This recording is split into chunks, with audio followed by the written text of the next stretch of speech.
Everything is shifting. Industries, technologies, people.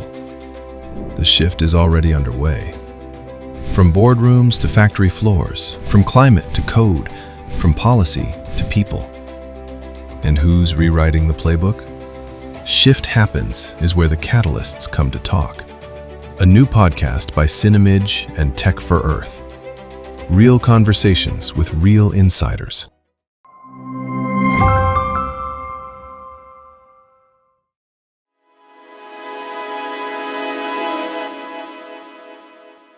Avnish, thanks a lot for talking to Shift Happens today.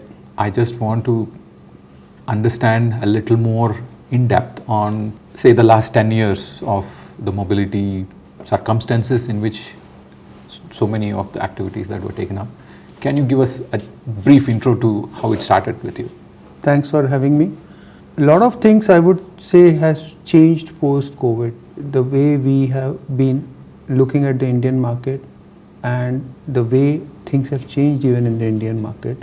I'm very conscious that working in the government comes with its own advantages but also challenges. The advantages are many, but the challenges are also many. But personally, I believe there is a very clear strategic intelligence on how to look at the mobility market, and there is also a very clear strategic intent in terms of how we can support the UK companies. Now, given the resources, the strategy could change. It changes with limitations in resources, but it also changes with the scale which you bring on the table sometimes. Now, I like to give a very specific example where we were in one position struggling in trying to recruit a trade mission at a very short notice. But we had the right intentions, and when we finally made the final cut and we looked back, we were very clear that what we wanted to achieve. All what was required was to use the UK government's ecosystem back in the UK to do that. We have come a long way.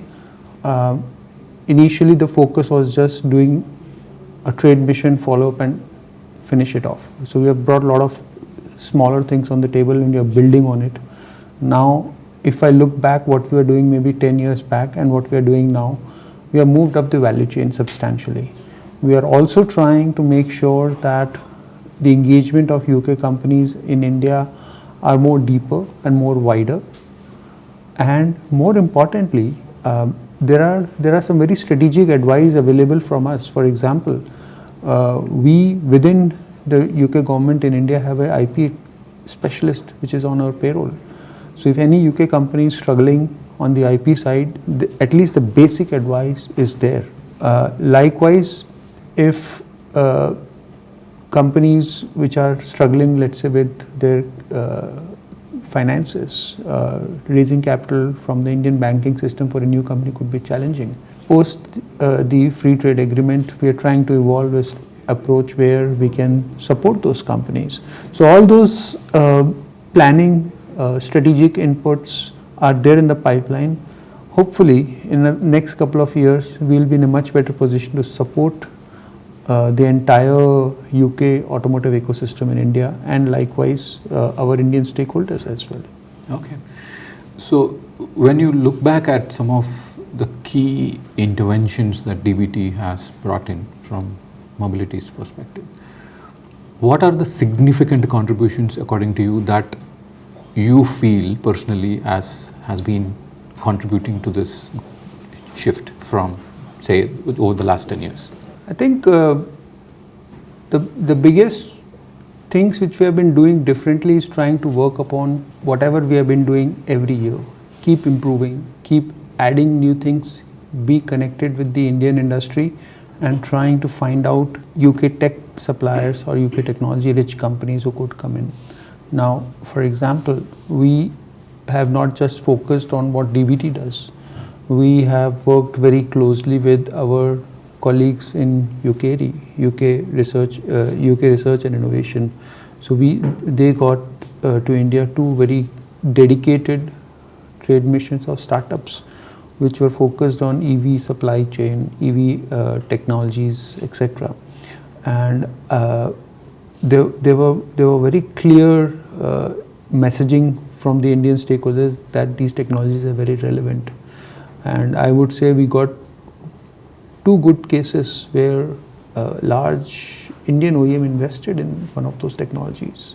So I believe the key is, even though you are operating within an environment or a framework which has its own challenges and advantages, how you can within the given room keep improving yourself and be very clear on what the goal is. And I'm very clear that our goal is to ensure that the UK mobility ecosystem thrives in India, competes in India, which actually helps UK economy back in to invest more into research and development, not just for the UK but for the global market. So when you look back at some of the key activities, for example, it could be trade missions, it could be inward missions, taking Indian companies back to the UK key clusters. So how do you prepare yourself to manage this activity? What kind of customization you bring in? Because each company is so different. Their needs are different. Their market strategies are different. How do you align this? It's always a challenge if you are taking a trade mission or bringing a trade mission in, because the objectives are varying. Getting teams, getting colleagues to support. If we don't have the ecosystem, try and draw in the support from outside with our stakeholders to customize as much as possible what the UK organizations need or the Indian organizations need when they're in the UK as part of the trade mission. I think that's the key. And then, which is always a classic way of doing things, is follow up, keep the relationship going. Many times you would notice that in next few quarters the outcome is not very clearly visible.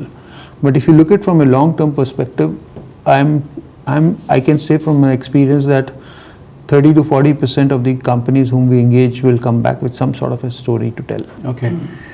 And working as part of a government ecosystem has its own challenges, like with any other government. You have budget issues, you have policy related issues.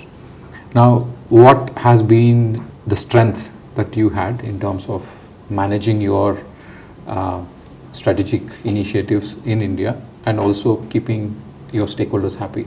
How do you manage this? Oh, that's one of the most challenging jobs, part of my job.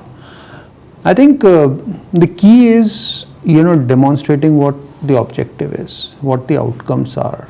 And working as part of the DBT, we are governed by the money which UK companies make in India, the UK exports. It's not easy because it keeps fluctuating a lot, but the trend is very clearly on the upward.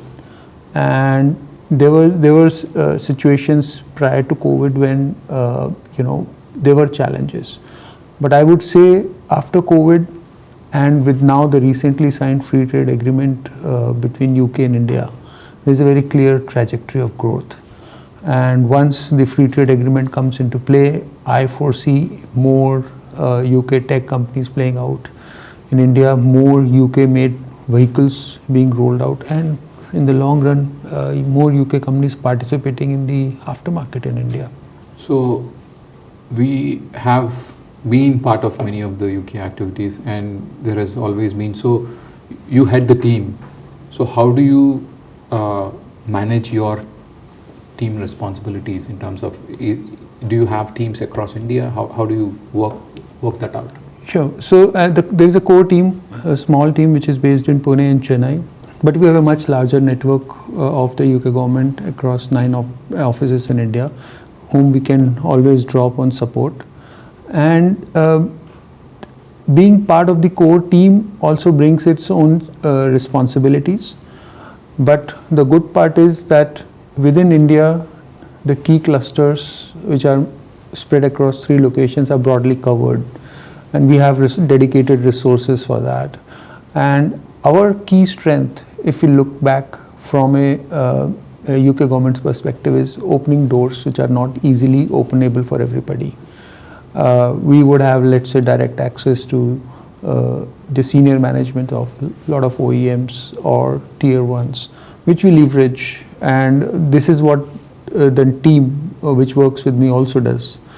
And when we have challenges where we are unable to, we always had our senior leadership team based in these 9 offices, and of course we have a senior resource who is our trade commissioner for South Asia based in Mumbai, who can always draw on. So long story short, we have the right resources, we have the right set of individuals and the backing of the entire UK government ecosystem to deliver what we are here for. So I heard you say that you have a very stiff target looking forward to the next 5 years. What significant activity that you would see as part of your strategy to reach those targets? I think, as I said earlier, every year we try and improve upon what we did the previous year. And apart from looking at the supply chain now, we are looking to work very closely with the OEMs in India, and we have a strategy in place for the OEMs. We already have engagements with 2 OEMs where they have shared their technology roadmap, and going forward we would try and focus more on smaller OEM dedicated trade missions and try and participate with them on the tech day, which is more internal to those OEMs, but the chances of those technologies being more palatable and acceptable at the OEM level would be great. And if the OEMs have those tech needs, the means for the UK companies to get into the ecosystem becomes very easy. So that's going to be our next new initiative, which could, I am hopeful, if not this year, maybe from next year onwards, will start to play out. Thanks a lot. All the best for your next 5 years of strategy, and I hope to do more such discussions with you, and wishing all the best. Thanks a lot. Thank you. Thank you, Nagesh.